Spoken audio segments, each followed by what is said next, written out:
வணக்கம்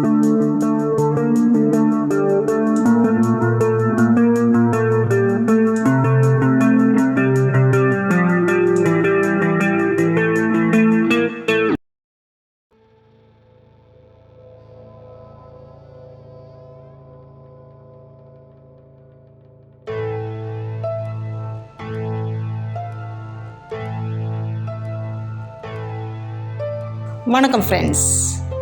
சில கண்டென்ட்ஸ்களை க்ரியேட் பண்ணும்போது ஆழ்ந்த அறிவு ஞானம் ஏற்படும். சில கண்டென்ட்ஸ்களை க்ரியேட் பண்ணும்போது மனதில் ஒரு அமைதி திருப்தி ஏற்படும். ஆனால் இந்த கண்டென்ட்டை க்ரியேட் பண்ணும்போது கனத்த இதயத்தோடு க்ரியேட் பண்ண வேண்டியிருக்கு. எந்த ஒரு நாளிரவில் ஒரு பெண் நகைகள் அணிந்தபடி தனியாக நடந்து செல்கின்றாளோ அந்த நாள் இந்தியா சுதந்திரம் அடைந்த நாள் என இந்தியாவின் தேசிய தந்தை மகாத்மா காந்தி கூறினார். ஆனால் காந்தி தாத்தா சாகும் போதே அவர் கூறிய விஷயமும் செத்துப்போச்சு. ஆம், இந்தியாவில் கொல்கத்தா நகரில் ட்ரெயினி லேடி டாக்டரின் கொடூர மரணம் இந்தியாவை மட்டுமல்ல கடல் தாண்டி உலகையே மரண வீடாக்கியுள்ளது. ஃபிசிக்கல் அபியூஸாக இருந்தாலோ அல்லது வேர்பல் அபியூஸாக இருந்தாலோ எனக்கு யாராவது சித்திரவதை செய்யும் போது எனது உயிர் அல்லது உடல் எப்படி துடிக்குமோ அதுபோல் இன்னொரு உயிருக்கு நான் செய்யும் போது அந்த உயிர் அல்லது உடல் துடிக்கும் என ஒவ்வொரு மனிதனும் சிந்தித்தால் யாரும் யாருக்கும் துன்பம் செய்ய மாட்டார்கள். இன்னொருவரது வலி, வேதனை, துன்பம் போன்றவற்றை அறியாத இடத்தில் நாம் அன்பு, இரக்கம், தயவு, தாட்சண்யம் எதையும் எதிர்பார்க்க முடியாது. இவ்வாறு எதிர்பார்க்க முடியாததற்கு முதல் காரணியாக விளங்குவது ட்ரக்ஸ். ட்ரக்ஸ் ட்ரக்ஸ் மனிதனை முழு மிருகமாக அல்ல அதற்கு மேலாக மாற்றிவிடக்கூடியது ட்ரக்ஸ், போதை வஸ்து.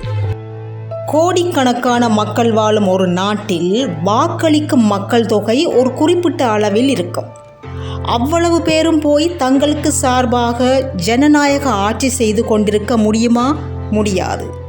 தங்கள் பாதுகாப்பு மற்றும் சேவைகளில் அக்கறை கொண்ட ஒருவரை தெரிவு செய்து தங்களது ரெப்ரசன்டேட்டிவாக, பிரதிநிதியாக ஆட்சி செய்ய அனுப்புவார்கள் மக்கள். அவர் மக்கள் நலனில் உண்மையான அக்கறை கொண்டு செயலாற்றினால் நிச்சயம் இந்த பிரச்சனைகளுக்கு விடிவு காணலாம். மேலத்தைய நாடுகள் சிலவற்றில் ட்ரக்ஸ் வைத்திருப்பது, பாவிப்பது சட்டபூர்வமானது என அரசால் அங்கீகரிக்கப்பட்டாலும் அந்த நாடுகளில் கூட இவ்வளவு கொடூரமான மரணங்கள் ஏற்படுத்தப்படுவதில்லை. எல்லை பாதுகாப்புகளை தீவிரப்படுத்தி ட்ரக்ஸ் நாட்டுக்குள் கடத்தி வருவதை தடுப்பது, கைப்பற்றுவது மூலம் போதை வஸ்து வியாபாரத்தை ஒழிக்கலாம். அது மட்டுமல்ல, உள்நாட்டில் போதை வஸ்து உற்பத்திகளை கண்டுபிடித்து அது உயர் மட்டத்தினராக இருந்தாலும் பாரபட்சமின்றி அதற்கு தகுந்த தண்டனைகளை வழங்குவதன் மூலம் இதன் பாவனையை கட்டுப்படுத்தி இல்லாமல் செய்யலாம். எல்லாவற்றிற்கும் முதல் பாடசாலைகளில் சிறார்களுக்கு கிரேட் 1 அல்லது எல்கேஜி முதல் மேத்ஸ், சயின்ஸ் எப்படி கட்டாய பாடமாக கருதப்படுகின்றதோ அதேபோல் சமய கல்வி, குறிப்பாக ஆன்மீக கல்வி, அறநெறி கல்வியை கட்டாய பாடங்களாக பாடத்திட்டத்தில் சேர்க்க வேண்டியதுடன் கராட்டே, பர்ம கலை, சிலம்பாட்டம் போன்ற தற்காப்பு கலைகளையும் பாடத்திட்டத்தில் உள்ளடக்க வேண்டியது அரசின் கடமை. வீடுகளிலும் சரி அல்லது பாடசாலைகளிலும் சரி ஒருவரின் உடலை இன்னொருவர் அவரவர் அனுமதி இல்லாமல் தொடுவது பிழை என்பதை ஆரம்ப வகுப்பிலிருந்தே பெற்றோர், ஆசிரியர்கள் சிறார்களுக்கு ஆண் பெண் வேறுபாடின்றி கற்றுக் கொடுப்பது சிறந்தது. என்னை தொட உனக்கு அனுமதி உண்டு, எஸ் மீன்ஸ் எஸ். என்னை தொட உனக்கு அனுமதி இல்லை, நோ மீன்ஸ் நோ. எனினும் நோ மீன்ஸ் நோ சொல்லும் போது எதிர்த்தரப்பு பிள்ளை அதை அக்செப்ட் பண்ண, ஏற்றுக்கொள்ள வேண்டும். அப்படி ஏற்றுக்கொள்ளும் பக்குவத்தை வளர்த்து கொண்டால் எதிர்காலத்திலும் அந்த பிள்ளை தனக்கு கிடைக்காத ஒன்றுக்காக கட்டாயப்படுத்தி அடம் பிடித்து பெற வேண்டும் என்ற அந்த சிந்தனையை தவிர்த்துவிடும். பிறக்க போகும் பிள்ளை ஆணா பெண்ணா என்பது பெற்றோரின் கையில் இல்லை, அது அவர்களது திறமையும் இல்லை. ஆனால் அது ஆணாக பிறந்தால் ஒரு பெண் பிள்ளையிடம் நீ எவ்வாறு மென்மையாக நடந்து கொள்ள வேண்டும் என்பதை பெற்றோர் சிறு வயது முதலே ஆண் பிள்ளையிடம் சொல்லிக் கொடுத்து வளர்க்க வேண்டியது அவசியம். அத்துடன் பெண் பிள்ளைகளை பெற்றோர் டான்ஸ், மியூசிக் போன்ற மென்மையான பெண்மையை வெளிப்படுத்தும் கலைகளை மட்டுமல்ல, கூடவே தற்காப்பு கலைகளுக்கும் முக்கியத்துவம் கொடுப்பது நல்லது. இயற்கையாகவே பெண் பிள்ளைகள் உடலளவில் சற்று நலிந்தவர்கள் ஆதலால் நல்ல ஊட்டச்சத்துள்ள உணவுடன் மன தைரியத்தையும் சேர்த்து ஊட்டுவதே சிறந்தது. பெண் பிள்ளைகளை பெண் பிள்ளைகள் போல் வளர்க்காமல் ஆண் பிள்ளைகள் போல் வளர்க்க வேண்டிய நிர்பந்தத்திற்கு உள்ளாக்கப்பட்டுள்ளது இந்த சமுதாயம். அரச துறையாக இருந்தாலும் அல்லது தனியார் துறையாக இருந்தாலும் ஒர்க்கிங் ஹவர்ஸ் வரையறைக்குட்பட்டிருத்தல் அவசியம். மாடு கூட ஒரு குறிப்பிட்ட நேரத்திற்கு வேலை செய்துவிட்டு ரிலாக்ஸாக அசை போட்டு கொண்டிருக்கும். அந்தளவு சுதந்திரம் கூட கிடைக்காமல் தொடர்ச்சியாக வேலை செய்வது பாரதூரமான ஒரு விஷயம். எந்த துறையாக இருந்தாலும் பெண்கள் இரவில் பணிபுரிவது தடை செய்யப்படுவதுடன் பகலிலும் அவர்களின் வேலைத்தளங்களில் அவர்களது பாதுகாப்பு 100% உறுதிப்படுத்தப்படுவது கட்டாயம். உயர் தரத்தில் உள்ள வேலைத்தளமோ அல்லது கீழ்த்தரத்தில் உள்ள வேலைத்தளமோ எதுவாக இருந்தாலும் அந்தந்த மேனேஜ்மெண்ட் நிர்வாகம் பெண்களின் பாதுகாப்புக்கு முழு உத்தரவாதம் அளிக்க வேண்டும். வேலைத்தளங்களில் சக ஊழியர்கள் ஒருவரை ஒருவர் பழிவாங்கும் நோக்குடன் பழகாமல் சிறந்த மனித பண்புகளுடன் பழகுவது அத்தியாவசியமாகும். ஒவ்வொரு பிள்ளைகளும் தமது பெற்றோரை வீட்டில் காக்க வைக்காமல் 6 மணிக்கு மேல் மாலைக்கண் என்பதால் வெளியில் போக முடியாது என்று சின்னத்தம்பி படத்தில் கவுண்டமணி கூறியது போல் குறித்த நேரத்திற்குள் வீடு வந்து சேருவதால் பெற்றோர் திகில் கொள்ள வேண்டிய அவசியம் இருக்காது. இந்த பொல்லாத உலகத்தில் பெஸ்ட் ஃப்ரெண்ட் வெளியே செல்ல அழைத்தால் கூட பெரியவர்களின் உதவியை நாட வேண்டியுள்ளது காலத்தின் கட்டாயம்.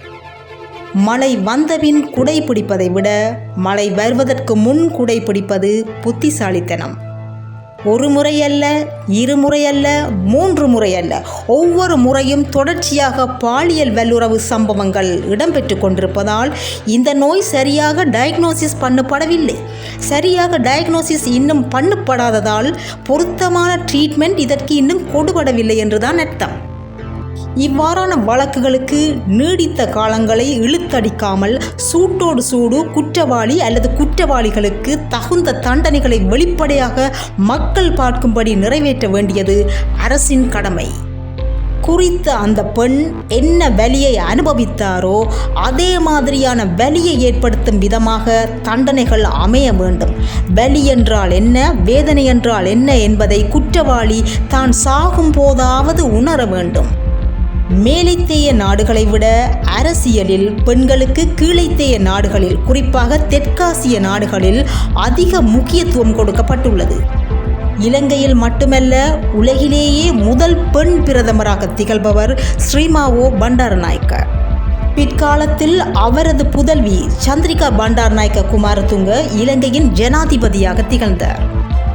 இதுபோல் இந்தியாவிலும் அதிக பெண் அரசியல்வாதிகள் உயர் பதவி வகித்திருக்கின்றார்கள், தற்போதும் வகித்துக் கொண்டிருக்கின்றார்கள்.